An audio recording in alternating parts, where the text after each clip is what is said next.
संसद रे बजेट अधिवेशन चर्चा रे राहुल गांधी एवं अनुराग ठाकुर मध्य टक्कर होइतिबा देखिबाकू मिलिछि। नमस्कार दर्शक, जीटीवी भारत ओडिया न्यूज चैनल को आपन को स्वागत करूछि। मो रामदास वीडियोटी रो खबर को शेष जाए देखंतु। चैनल को सब्सक्राइब करनथिले सब्सक्राइब करंतु। खबरटी को भलो थिले गोटे लाइक देई अन्य को शेयर करंतु। लोकसभा संसद रे बजेट अधिवेशन चर्चा रे राहुल गांधी एवं अनुराग ठाकुर मध्य चलीथिबा टिप्पणी रे टक्कर सारा विश्व को दोहलाई देइछि कहले अत्युक्ति हेबो नाही। मंत्री और विरोधी दल नेतांक मध्य चलीथिबा टिप्पणी एबे सरगरम होई पड़िछि। अध्यक्ष और उपाध्यक्ष दलीय नेता होइथिबारु सत्ता पक्ष को सुहाइला भली आचरण सदनर वातावरण जना पड़ुतिला।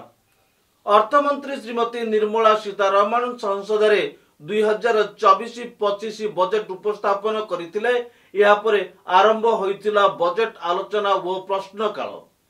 माननीय अध्यक्ष अनुमति पर श्री राहुल गांधी लोकसभा सदन रे विभिन्न योजना को नहीं निजर पक्ष रखिथिले, जहा आम चैनल रे विस्तृत भाव उपस्थापन करिछु। रियूज कंटेंट हेबा कारण वर्तमान एठारे सही वीडियो अपलोड करि पारिउ नाहु। राहुल गांधी को टिप्पणी परे ताहार जवाब रे आक्रमणात्मक भावे संसद रे श्री अनुराग ठाकुर अटैक करिथिले एवं विभिन्न योजना को केंद्र करी कहार नाम न नहीं परोक्ष राहुल चारि पुरुषर इतिहास को संसद रे एक प्रकार रचिथिले। से सब उपस्थापन करिबा परे गृह किछि समय पई सरगरम होई उठिथिला। सेठारे सभापति महोदय जो भली परिचालना कले ता विरोधी स्वर को शाणित करिबा परि मने होतिला। गृह पई ता केते निरपेक्ष सुनंतु अनुराग ठाकुर संसद रे केमिति कहिसंती। महोदय, मैं आपका आभार प्रकट करता हूं अपने पार्टी का, जिन्होंने मुझे बोलने का अवसर दिया। मैं बधाई देता हूं श्रीमती निर्मला सीतारमण जी को, माननीय वित्त मंत्री जी को, जिन्होंने 7वां लगातार बजट दिया है। ये केवल केंद्रीय बजट नहीं, ये जन भावनाओं का बजट है, इसलिए मैं उनको बहुत बहुत इसके लिए बधाई देता हूं। अगर आप बजट की ओर देखेंगे, इसकी भूरी भूरी प्रशंसा सब तरफ से हुई, लेकिन एक नेता ने यहाँ खड़े होकर जिस तरह से पहले कटाक्ष किया कमल पर, ना जाने कमल से उनको क्या विरोध है, लेकिन कमल के लिए, कमल का अगर शब्द का प्रयोग राजीव नाम के लिए भी किया जाता है, कमल के फूल को अगर राजीव कहेंगे तो वो भी है, लेकिन कहीं ना कहीं कमल को बुरा दिखाने का प्रयास किया गया। अरे भाई, ये बात सही है कि हमारा चुनाव चिन्ह कमल का फूल है और जनता ने तीसरी बार लगातार हमें सत्ता में बिठाने का काम किया है, लेकिन केवल ये कमल का फूल नहीं, इन्होंने अपमानित कुछ और करने का काम भी किया। मैं उसका थोड़ा उल्लेख यहाँ पर जरूर करना चाहता हूँ। ये कमल, इससे जुड़ा हुआ नाम राजीव भी है, और राजीव आप जानते हैं किसका नाम है, आप सब जानते ही हैं। तो क्या उनको भी बुरा समझते? क्योंकि इन्होंने कहा, इन्होंने राजीव को हिंसा के साथ जोड़ने की बात कही, कमल को हिंसा के साथ जोड़ने की बात कही। लेकिन मैं कहना चाहता हूँ, माँ लक्ष्मी का आसन भी कमल है, हमारा राष्ट्र पुष्प भी कमल है, और जिस पद्मासन मुद्रा में सिंधु सभ्यता में भगवान शिव की पशुपति नाथ के रूप में मूर्ति मिली थी, लोकमान्य तिलक पद्मासन मुद्रा में ही समाधिलीन हुए थे। आप कहते हैं कमल के चारों तरफ हिंसा है। आप कमल का अपमान नहीं कर रहे, आप बल्कि महायोगी भगवान शिव, भगवान बुद्ध और लोकमान्य तिलक जैसे महापुरुषों का अपमान कर रहे हैं। इसलिए अगली बार कमल के बारे में बोलने से पहले थोड़ा सोच कर बोलिए कि आप किस किस का अपमान कर रहे हैं। और केवल रील के नेता मत बनिए, मीम्स आपकी खूब बनती है। रियल नेता बनने के लिए सच बोलना पड़ता है। और सर, कुछ लोग एक्सीडेंटल हिंदू हैं और महाभारत का ज्ञान भी एक्सीडेंटल है। और उस नेता के अलावा और कौन नहीं जानता कि महाभारत में अभिमन्यु का वध 7 महारथियों ने मिलकर किया था। जयद्रथ, दुर्योधन, दुशासन, कर्ण, द्रोणाचार्य, कृपाचार्य और शकुनी। लेकिन राहुल जी ने कभी महाभारत, शायद अब मुझे तो पता नहीं, पढ़ा भी नहीं, पर देखा भी नहीं होगा शायद सर मुझे लगता है अंकल सैम ने लिख कर दिया होगा, अंकल सोरोस ने लिख के दिया होगा, कहीं से पर्ची बनकर आई होगी और कूल डूड बनने का प्रयास किया होगा। मैं इतना ही कहूंगा, कल जो चक्रव्यूह में फंसाने की बात कर रहे थे वो कर्ण को करना कह रहे थे, कृपाचार्य जी को कृपचाय बोल रहे थे। चलिए छोड़िए उसको। अध्यक्ष जी, कल तो ऐसा लग रहा था सदन के अंदर महाभारत पर इतना सारा ज्ञान दिया गया कि एक समय ऐसा लगा B.R. चोपड़ा के महाभारत के धारावाहिक का संगीत गूंजने लगा हो। और कहीं ना कहीं उन्होंने एक बार महाभारत पढ़ने के लिए फिर प्रेरित किया। मगर इस बार महाभारत पर मैंने एक नई पुस्तक पढ़ी जो उनकी पार्टी के विद्वान सांसद, जो इस सदन के सदस्य भी हैं, उन्होंने लिखी है। और उस पुस्तक का नाम है the great Indian novel. Rahul ji को अगर महाभारत और चक्रव्यूह के विषय में विस्तृत जानकारी लेनी है तो अपने उस सांसद से वो संपर्क कर सकते हैं। और मैं बताऊंगा, शशि थरूर जी ने, शायद वही राहुल गांधी जी को बता दें या बताएंगे, नहीं तो मैं बता देता हूं कि आपने महाभारत और भारत के स्वतंत्रता संघर्ष को मिलाकर जो उपन्यास लिखा है उसके पात्र कौन कौन है। इस उपन्यास में धृतराष्ट्र के रूप में किस नेता को दिखाया गया है, कौरव किस पार्टी को कहा गया है, इस उपन्यास में प्रिय दुर्योधनी कौन है। जब राहुल जी को इसका पता चलेगा तो मुझे लगता है कहीं ना कहीं शशि थरूर जी पर कार्रवाई ना हो जाए। लेकिन क्या है साहब, ये लोग तो संविधान दिखाते थे, पढ़ते नहीं थे। मैंने उस दिन पूछ लिया कितने पन्ने होते, तो वो भी नहीं बता पाए। मैंने उसके बाद पूछा कि ये जो आप संविधान की कॉपी लेकर चलते हो, इसका प्रीफेस पढ़ा है, इसका फॉरवर्ड पढ़ा है, इसकी प्रस्तावना किसने की है। के वेणुगोपाल जो सॉलिसिटर जनरल इनकी सरकार के समय भी रहे होंगे, सीनियर एडवोकेट हैं, या गोपाल शंकर नारायण जो सीनियर एडवोकेट हैं, उन्होंने उसकी प्रस्तावना की थी। और प्रस्तावना में लिखा था कि कैसा काला अध्याय वो इमरजेंसी का समय था। और ये संविधान जो डॉक्टर B.R. अंबेडकर जी ने दिया, अगर ये नहीं दिया होता तो आम जनमानस को अपने अधिकारों का पता भी नहीं लगता। लेकिन इन्होंने तो उसको पढ़ा ही नहीं था, लेकिन केवल कॉपी दिखा रहे थे इतने दिनों से साहब। ऐसे ही महाभारत पर भी ऐसी हालत लग रही है। और मुझे लगता है, और नहीं तो गूगल दादा तो थे, इनसे पूछ लेते आप क्या करते हो साहब, साथ में कुछ बताया करो। सर, इस उपन्यास के, माननीय सभापति जी, इस उपन्यास के मुताबिक जिस पार्टी के सर्वे सर्वा आप हैं, उस उपन्यास के वही कौरव पार्टी है। मैं अपनी तसल्ली के लिए कुछ पंक्तियों को यहाँ उद्धृत कर देता हूँ। मैं कोट कर रहा हूँ सर, पेज नंबर 245 से।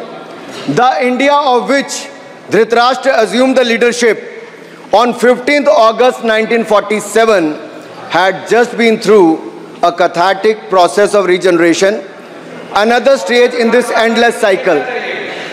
अब 15 अगस्त 1947 को प्रधानमंत्री के रूप में मोदी जी तो नहीं थे, और ये कह रहे हैं कि जिन्होंने 15 अगस्त 1947 को उस समय वो सत्ता ली थी वो धृतराष्ट्र थे। तो धृतराष्ट्र किसको कहा गया? धृतराष्ट्र को किसको कहा गया? अब आपने मुझे बांध रखा है। कल स्पीकर ने कहा है स्पीकर महोदय ने कहा कि उस समय के लोगों का नाम नहीं लेना, तो प्रथम प्रधानमंत्री जी को धृतराष्ट्र मैंने नहीं कहा, इनके अपने ही सांसद ने अपने ग्रेट इंडियन नॉवल में कहा है। शशि थरूर जी कहाँ हैं, कहीं छिप तो नहीं गए? आज शो कॉज हो सकता है। फिर देखिए प्रिय दुर्योधनी और धृतराष्ट्र के विषय में क्या लिखा है। I quote from page 293। In Delhi blind Dhritarashtra ruled with Priya Duryodhani by his side and he pledged the nation not so much to the gas and hot water of his Fabian preceptors, but to smoke and steam of the modern industrial revolution their ancestors had denied this country. Sir ये सबको पता है कि इस देश के एकमात्र Fabian Samajwadi कौन थे, और ये फैबियन समाजवादी कौन थे उसके बारे में किसी और ने नहीं, आपके ही सांसद ने लिखा है। अरे वाह, इसमें तो आगे इमरजेंसी की चर्चा भी है, और जिसे इंदिरा गांधी जी ने थोपा था और इमरजेंसी का उपयोग किया है। स्वागत दादा, you are not Shashi Tharoor please. ये देश इनकी यातनाओं का सर भुगत भोगी रहा इमरजेंसी के समय, और वो काला खंड, वो काला अध्याय वो देश कभी भूल नहीं पाएगा, जिसने देश के लोगों को कठिन शब्द इमरजेंसी के बारे में भी बताया। सर तो हम चर्चा कर रहे थे द ग्रेट इंडियन नॉवल के अध्याय 7th बुक की, जिसमें प्रिय दुर्योधनी और उनके प्रिय पात्र शकुनी शंकर डे देश में आपातकाल लगाने की योजना बना रहे थे। सर मैं पढ़ता हूं कि शकुनी ने क्या कहा। I quote, what you could do now is to declare an internal siege, a grave threat to the stability and security of the nation from internal disruption। जिस बुक को आप कोट कर रहे हैं उस बुक को आप सबमिट कर दीजिए। मैं कर दूंगा साहब, एक कॉपी आपको भी भिजवा दूंगा साहब, एक टेबल पे भी रख दूंगा। So what you could do now is to declare an internal cease, a grave threat to the stability and security of the nation from internal disruption. No one has ever defined the permissible procedures under an internal cease, which leaves it to more or less up to us to define them, Shakuni added. And the next, sir, from page 366, I quote, not to mention censorship of the press hai? Not to mention censorship of the press, which is nowhere explicitly ruled out in the Constitution, suspension of certain fundamental rights, free speech, assembly, and that sort of things, and measures to put up the judiciary in their place, said Shakuni. Sir ये किसी और ने नहीं, और मैं कहना चाहता हूँ सर, माननीय अनुराग जी एक किताब गौरव जी को भी भिजवा दीजिएगा। मैं खरीदेंगे सर, मैं कॉपी गौरव जी को भिजवा दूंगा सर। सर इसमें जिनकी मैं बात कर रहा हूँ वो हमारे उस समय की प्रधानमंत्री थी जिन्होंने इमरजेंसी लगाई थी। एक नेता की स्वर्गीय दादी जी भी हैं, और मैं उनके नाम के आगे प्रियदर्शनी भी लिखा जाता था, और उन्होंने इमरजेंसी लगाई थी। लेकिन माननीय सभापति जी, मैं कहना चाहता हूं, दुशासन और दुर्योधन दोनों बहुत ही दुष्ट और बदमाश हो सकते थे, लेकिन उन्होंने भी कभी इमरजेंसी नहीं लगाई थी। दुशासन और दुर्योधन दुष्ट भी हो सकते हैं, दुश्मन भी हो सकते हैं, बदमाश भी हो सकते हैं, लेकिन उन्होंने भी इमरजेंसी नहीं लगाई थी। सर पूरे उपन्यास में 74 बार कौरव और कौरव पार्टी की चर्चा हुई, हर एक में कांग्रेस का चरित्र झलकता है।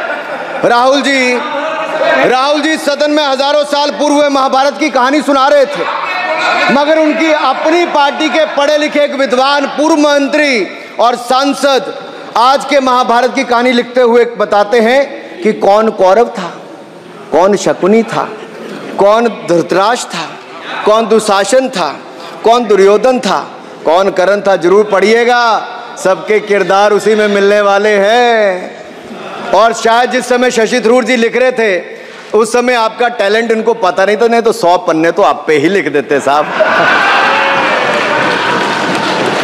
आप चाहते कार्रवाई हो जाए। माननीय माननीय सभापति जी,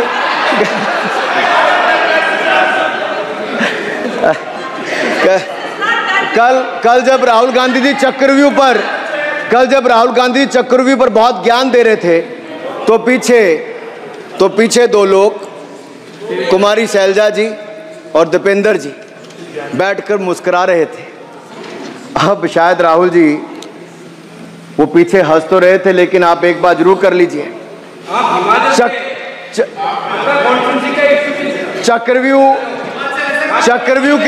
चक्रव्यूह के परिप्रेक्ष्य में इन दोनों से बेहतर कौन बता सकता है हरियाणा के चुनाव आने वाले हैं। जान लीजिए कि कौन शकुनी है और कौन अभिमन्यु है, नहीं तो बहुत देर हो जाएगी। आपको एक और सुझाव है, और मैं इतना जरूर कहूंगा, आपने तो कई सारे चक्रव्यूह बनाने का काम किया सर, और जब उस समय किशोर अभिमन्यु पर कौरवों ने युद्ध नीति के विपरीत जाकर प्रहार किया था, तो मैं कुछ कहना चाहता हूं। इतने में पुत्र दुशासन ने पीछे सा था वार किया, निष्प्राण हुए एक गदा से सिर पर था प्रहार किया। मां धरती की गोद में वह आंख मूंद कर सो गया, अंबर का तेजस्वी तारा धूमकेतु सा खो गया। लेकिन कोई तारे का तेज फीका नहीं कर सकता, वीर गति पाकर अमर हुआ हो कभी नहीं मर सकता है। पुत्र सुभद्रा कुरुक्षेत्र में जिसकी अमर कहानी थी, 9 माह में सीखी विद्या जब 16 साल जवानी थी। अब उस अभिमन्यु को जिसने सारे चक्रों को तोड़ने का काम किया, मैं इतना ही कहूंगा, चक्रव्यूह का प्रसंग छेड़कर आपने अच्छा किया। इस देश ने बहुत सारे चक्रव्यूह देखे, कांग्रेस का चक्रव्यूह सर, इसके 7 किरदार मैं बताता हूं सर। पहला कांग्रेस, सर नाम लेने के लिए मना किया, मैं दूसरी तरह से बोलता हूं। पहला कांग्रेस, दूसरे पहले प्रधानमंत्री एनजी, फिर तीसरा किरदार आईजी पूर्व प्रधानमंत्री, चौथा RG1 उस समय के प्रधानमंत्री, 5वां SG, 6वां RG2 और 7वां आप सब जानते ही हैं। आप समझदार हैं, समझ गए होंगे सर। पहले चक्रव्यूह ने देश को विभाजन कराया, और दूसरे जो एनजी, उन्होंने देश को कश्मीर की समस्या दी और चीनियों को भारत की भूमि सौगात में दी, सर। तीसरे चक्रव्यूह आईजी ने, पूर्व प्रधानमंत्री आईजी ने देश को आपातकाल दिया, इमरजेंसी दी, और पंजाब में अशांति दी। चौथे जो RG1 ने बोफोर्स दिया और सिखों का निस्सहार किया। पांचवें जो ऐसी हैं, उन्होंने सनातन धर्म परंपरा के प्रति नफरत का नैरेटिव बनाया, 12 लाख के करोड़ के घोटालों को संरक्षण प्रदान किया, देश की आर्थिक अर्थव्यवस्था को भंवर जाल में फंसाया। और छठे ठहरे आप, जिन्होंने पिछले 15 सालों में देश की राजनीति, संसदीय परंपरा और संस्कृति को इतना नुकसान पहुंचाया जितने कि ये बाकी 6 मिलकर चक्रव्यूह एक साथ मिलकर भी नहीं कर पाए। और रही 7वीं, उनका मैं नाम नहीं लूंगा, मैं इतना ही कहूंगा सभापति जी, 7 चक्रव्यूह ने मिलकर देश को गरीबी, भूखमरी, आतंकवाद, कट्टरवाद जैसे अनगिनत दुष्चक्रों में फंसा दिया था। देश को हमने इन आपके दुष्चक्रों से बचाया है, आजाद कराया, और माननीय प्रधानमंत्री मोदी जी के नेतृत्व में विकास रथ को आगे बढ़ाया। आज दुनिया में भारत को 5वीं बड़ी अर्थव्यवस्था बनाया। आप जिस अभिमन्यु को घेरने की कोशिश पिछले 22 सालों से कर रहे हैं, गुजरात से लेकर दिल्ली तक, आपके योद्धा और आपकी सरकारें निपट गई, लेकिन आप उनको घेर पाए क्योंकि वो जनता के दिलों में बसे हैं। आज यहाँ 293 अभिमन्यु बैठे हैं, भले ही आपके पास करण जैसे धुरंधर हो, शकुनी जैसे कुटिल रणनीतिकार हो, धर्म हमारे साथ है।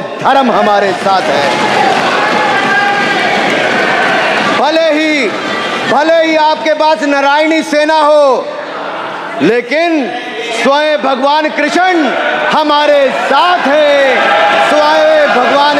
हमारे साथ हैं,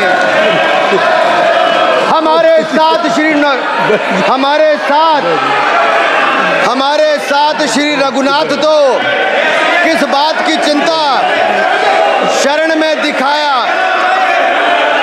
माननीय सभापति जी, हमारे साथ श्री रघुनाथ तो किस बात की चिंता शरण में रख दिया जब मात, तो किस बात की चिंता। हमारे साथ तो जनता रूपी रघुनाथ है और आगे भी रहने वाला है। आप देखिए, ये कल से हलवा बांटने की बात कर रहे थे।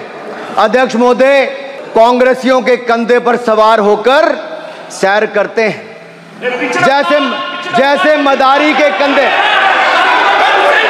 सर इसको देखिए, माननीय आप असत्य कहें हम कार्रवाई का हिस्सा नहीं है। असत्य कहें।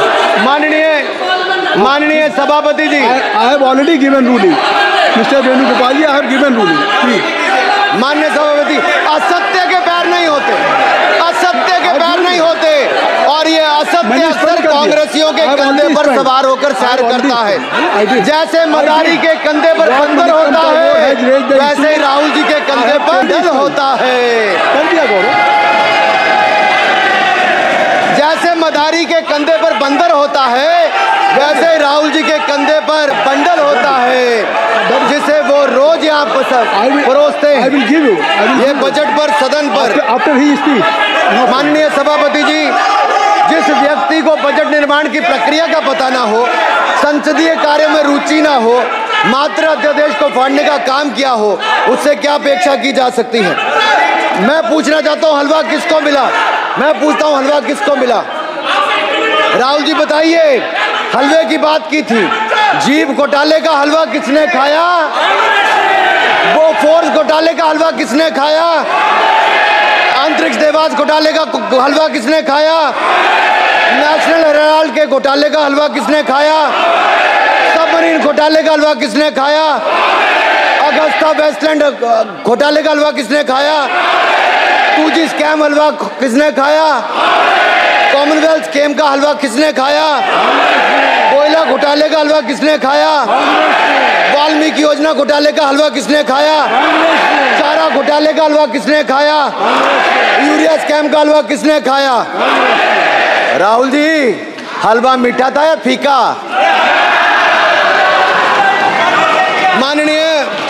माननीय सभापति जी, कुछ लोग ओबीसी की बात करते हैं। मैं ये कहता हूं, इनके लिए ओबीसी है। गौरव सुनिए, गौरव बड़ा इंपॉर्टेंट है। आप काइंडली एड्रेस टू द माननीय सर, इनके लिए ओबीसी का मतलब है only for brother in law commission, only for brother in law commission. और only for brother in law commission के लिए काम करने वाली पार्टी अदर बैकवर्ड कास्ट की बात करती है, तो आर्मी को भी पंखे के साथ लटकर आत्महत्या कर लेनी चाहिए। मतलब जिस पार्टी ने अपने पार्टी के अध्यक्ष जो एक पिछड़े वंचित समाज से आते थे, उनको धोती से खींचकर पार्टी से बाहर निकाल दिया हो, उसके शहजादे हमें ज्ञान बांट रहे। अरे साहब, इनको पहले तो एलओपी का मतलब समझना पड़ेगा। ये लीडर ऑफ प्रोपेगेंडा नहीं, लीडर ऑफ ऑपोजिशन है। इसका मतलब लीडर ऑफ ऑपोजिशन है। सर, ये लीडर काइंडली लिसन मी। माननीय अध्यक्ष जी, माननीय अध्यक्ष जी, मैं जवाब आपको दे रहा हूँ। माननीय सभापति जी, माननीय मंत्री जी, सुनिए। माननीय गौरव जी, आप या माननीय सदस्य जो कह रहे हैं, मैं समझता हूं कि माननीय राहुल जी एलओपी, उन्होंने भी बात कही सरकार पे या सरकार के मंत्रियों के लिए नाम लिया, तो उसका जवाब अगर वो दे रहे हैं, अनपार्लियामेंट्री वर्ड जो होगा उसको मैं स्पंज करता हूँ। मैं अनपार्लियामेंट्री अनुराग ठाकुर जी। सर, माननीय अध्यक्ष जी, माननीय सभापति जी, आप देखिए, मैं इतना ही कहना चाहता हूं कि अब बंद कर दें, क्योंकि एलओपी का मतलब लीडर ऑफ प्रोपेगेंडा नहीं, लीडर ऑफ ऑपोजिशन होता है। अब संधि है, ठीक है, असत्य, निराधार। जी सर, जी उसके ठीक है, निराधार है। सर, ओबीसी की बात, जनगणना की बात बहुत की जाती है। माननीय सभापति जी, जिसकी जात का पता नहीं वो गणना की बात करता है।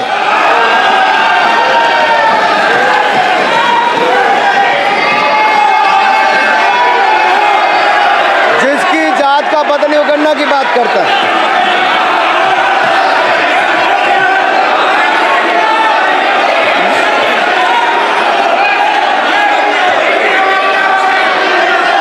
माननीय सभापति जी,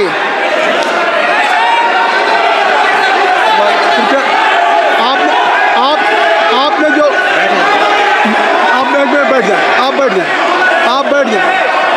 आप बैठ जाए। माननीय अखिलेश जी, आपने जो बात उठाई है मैं उसको दिखवा लूँगा। मैं आपकी बात को ले रहा हूँ। उन्होंने जो बात कही है, आप जो विरोध कर रहे हैं मैं उसको दिखवा लूँगा। आपने जो बात कही उसको मैं दिखवा लूँगा। अनुराग जी, माननीय सभापति जी, कृपया आप लोग बैठ जाएं। आप बैठ जाएं। अच्छा, आप बैठ जाएं। आप बैठ जाएं। ठीक है। गौरव जी,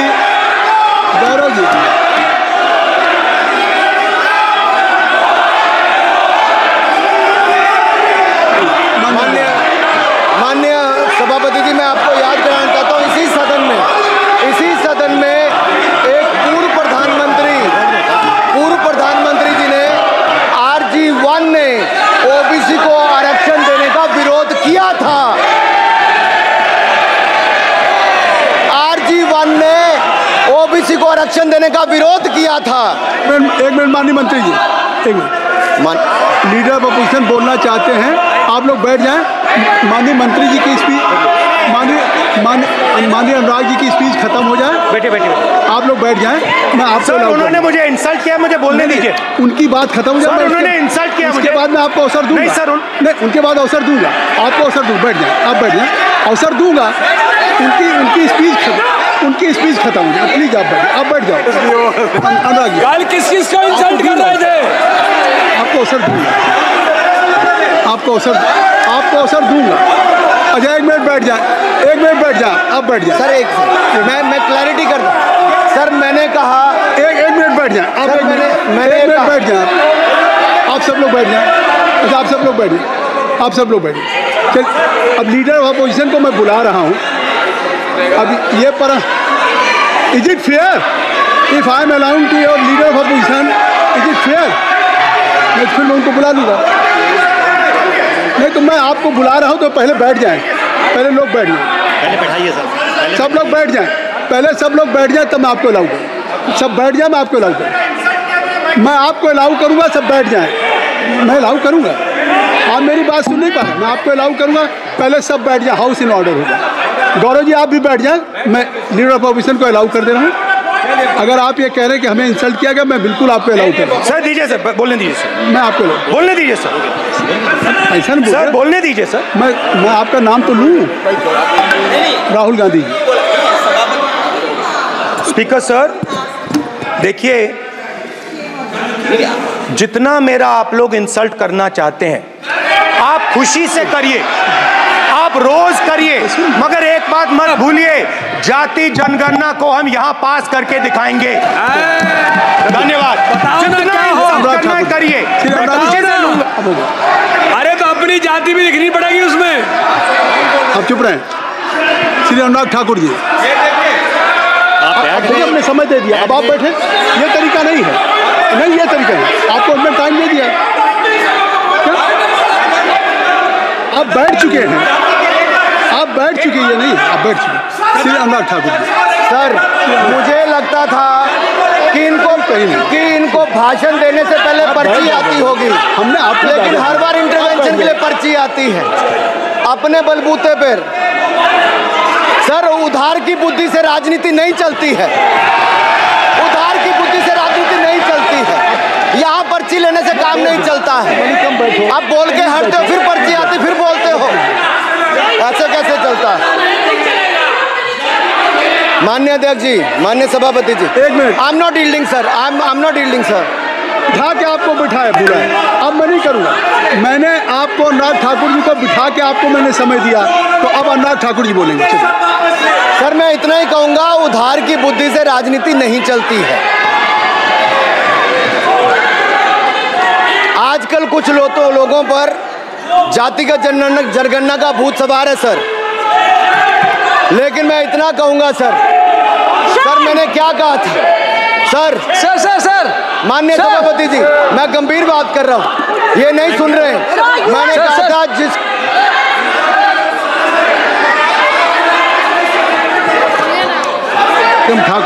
ठाकुर प्लीज माननीय सभापति जी, आई हैव ऑलरेडी गिवन माननीय सभापति जी, राहुल गांधी जी अपने उन्होंने he has express his feeling जो उनको था।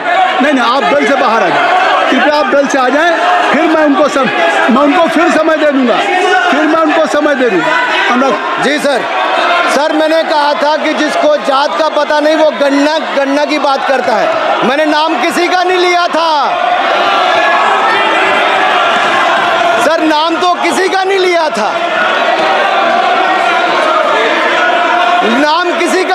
था, लेकिन जवाब देने कौन खड़े हो गए। सर मैं कहना चाहता हूं माननीय सभापति जी, अगर आप देखेंगे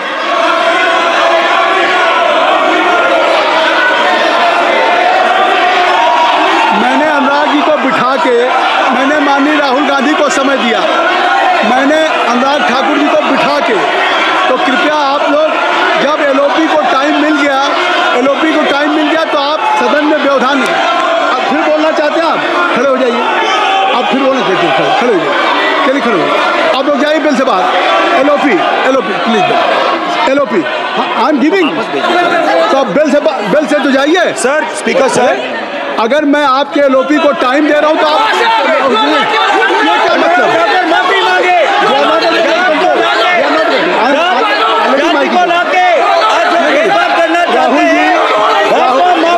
राहुल गांधी जी, हमने आपको समय दिया, अपने मेंबर से कहिए कि बैठे तब तो आप बोलेंगे, बैठिए तब तो बोलेंगे भाई। राहुल गांधी जी कह रहे तब तो आप अंदर आइए, सबको ले जाइए प्लीज। सर माइक लीजिए सर, एक मिनट माइक मिल जाएगा आपको, माइक मिल जाएगा। बेल खाली कर दीजिए। इतनी अच्छी वर्षा पूरा देश इतनी अच्छा बजट पे स्पीच दे रहा है। You have already spoken. Rahul ने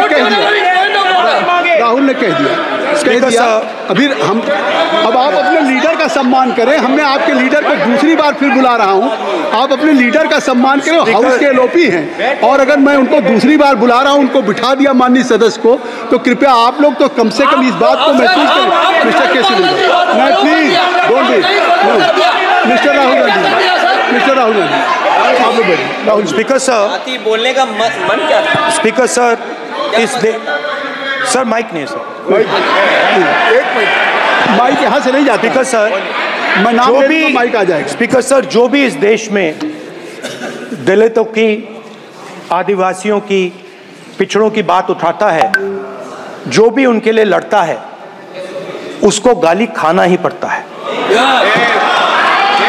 और मैं ये सब गालियां खुशी से खाऊंगा, क्योंकि महाभारत की बात हुई तो महाभारत में अर्जुन को सिर्फ मच्छी की आंख दिख रही थी, उसी प्रकार मुझे सिर्फ मच्छी की आंख दिख रही है। जाति जनगणना हम करा के दिखाएंगे, खत्म। आपको जितनी गाली देनी है आप दीजिए, हम खुशी से लेंगे। धन्यवाद गौरव, धन्यवाद श्री अनुराग ठाकुर जी। गौरव जी, नहीं गौरव जी, आप देखिए, गौरव जी आपको हमने समय दीजिए, खत्म हो जाएगा सर। श्री राहुल गांधी, खत्म हो जाएगा सर। श्री राहुल गांधी प्लीज। राहुल गांधी जी ये तय कर ली, जब आप चाह रहे हैं मैं आपको बोलने का अवसर दे रहा हूं। हाँ सर, तो कम से कम गौरव जी आपके बोलने के बाद ऐसी परिस्थिति न क्रिएट करें कि सदन को चलाने की जिम्मेदारी जितनी सत्ता पक्ष की है उतनी प्रतिपक्ष भी है। अनुराग ठाकुर जी ने मुझ पर गाली दी है। नहीं कोई मुझे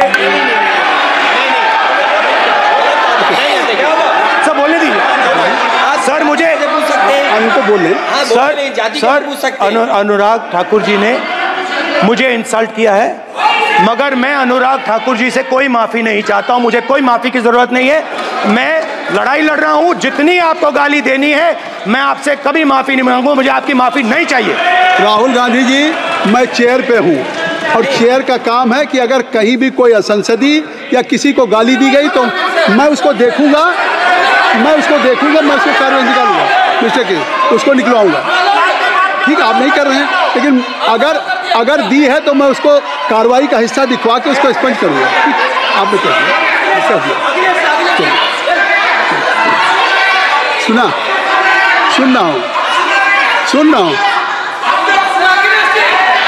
रहा हूँ मैं श्री अनुराग ठाकुर जी, माननीय सभापति जी, अखिलेश यादव जी, बैठ जाए। श्री अखिलेश महोदय, सभापति महोदय, मैं केवल इतना, सभापति महोदय, स्वागत दादा, अभी क्या तरीका। सभापति महोदय, मेरा आपसे केवल इतना निवेदन है।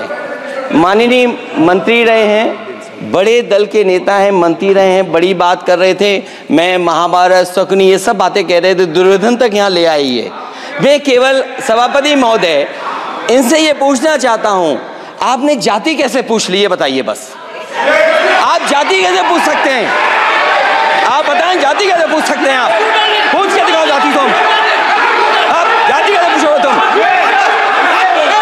कैसे पूछोगे जाति? आप बैठ। नहीं, जाति नहीं पूछ सकते आप। आपने कह दिया ना, अब आप हमारी जाति नहीं पूछ सकते। आप हमारी व्यवस्था सुन लें, आप मेरी व्यवस्था सुन लें। कोई सदन में किसी की जाति नहीं पूछेगा। अनुराग ठाकुर जी, मैंने उसको स्पष्ट कर दिया। नहीं, श्री अनुराग ठाकुर जी, माननीय सभापति जी, बात है। माननीय सभापति जी, उस समय के प्रधानमंत्री स्वर्गीय आरजी वान जी ने यही कहा था कि ओबीसी के आरक्षण का विरोध करता हूं। ये तो सदन में है। आरजी वान ने कहा था कि मैं ओबीसी को आरक्षण का विरोध करता हूं। अब ये तय करें कि वो सही थे या ये सही हैं, और आपकी पार्टी गलत थी कि आप गलत हैं, और वो पिछड़ा विरोधी थे कि आप पिछड़े के पक्ष में हो। और उस समय की पूर्व प्रधानमंत्री आईजी ने कहा था कि जात पर ना पात पर। अबे मैंने तो कहा नहीं सर, उस समय कहा गया था।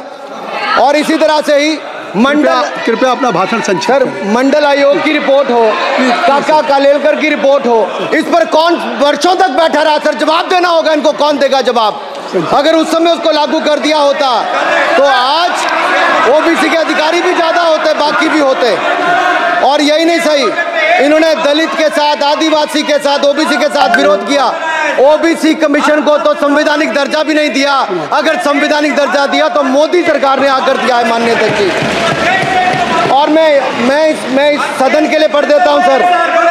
नेहरू जी ने 1961 में आरक्षण के विरुद्ध में लिखा था, I quote, I react strongly against anything which leads to inefficiency and second rate standards. I want my country to be a first class country in everything. The moment we encourage the second rate we are lost, I unquote. ये किसने कहा? देश के पहले प्रधानमंत्री ने कहा। आप उससे सहमत हो कि नहीं सहमत हो बताइए? माफी मांगोगे उसके लिए कि नहीं मांगोगे? कृपया चेयर को आप एड्रेस करें। आप चेयर को एड्रेस करें Anurag ji.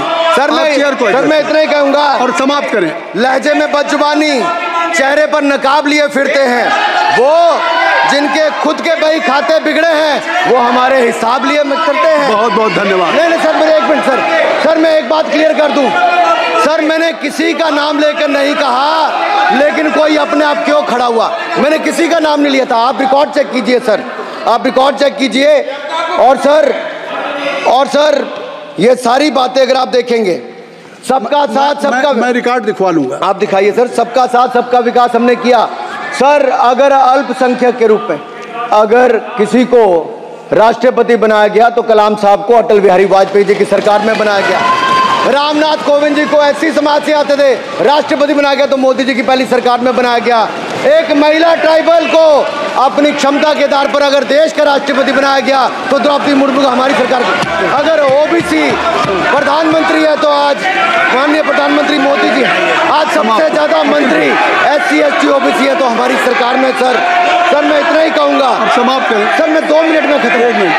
Sir 2 minute. Sir MSP, sir ये MSP की बात कर रहे थे। सर MSP कौन लाया? MSP सर 61 के युग में, उस समय के पहले प्रधानमंत्री जी ने लाए, लेकिन इन्होंने उसको गारंटी क्यों नहीं दिया भाई? 61 के बाद 66 में आप लाए। आप इतने सालों तक क्या करते रहे? क्यों नहीं आपने प्रावधान उसका किया? सर दूसरा मैं कहना चाहता हूं, कर्नाटक में 1200 किसानों की आत्महत्या की। 1200 किसानों ने गए आप मिलने के लिए। कितने SC ST OBC थे? कितने SC ST OBC थे? सर वहां के OBC का पैसा, SC ST का पैसा, उनका बजट 34% कर्नाटक में खत्म करके अलग कर दिया गया। पूछा आपने क्या उनसे? कौन किया? और सर यही नहीं, मैं पूछता हूं सर जाति जनगणना विपक्षर सरकार बोली राजनीति विशेषज्ञ मत प्रकाश करुछंती। जाति को नहीं संसद रे बवाल होइथिला। 29 तारिख रे राहुल गांधी को टिप्पणी प्रकाश पाइथिला। रियूज कंटेंट हबार संभावना को दृष्टि रे रखी स्थान दिया जाई नहीं। खबरटी को शेष जाए देखिथिबारु आपन को धन्यवाद। पुणी देखा अन्य एक खबर रे, सही समय पर्यंत विदाय नौची। नमस्कार।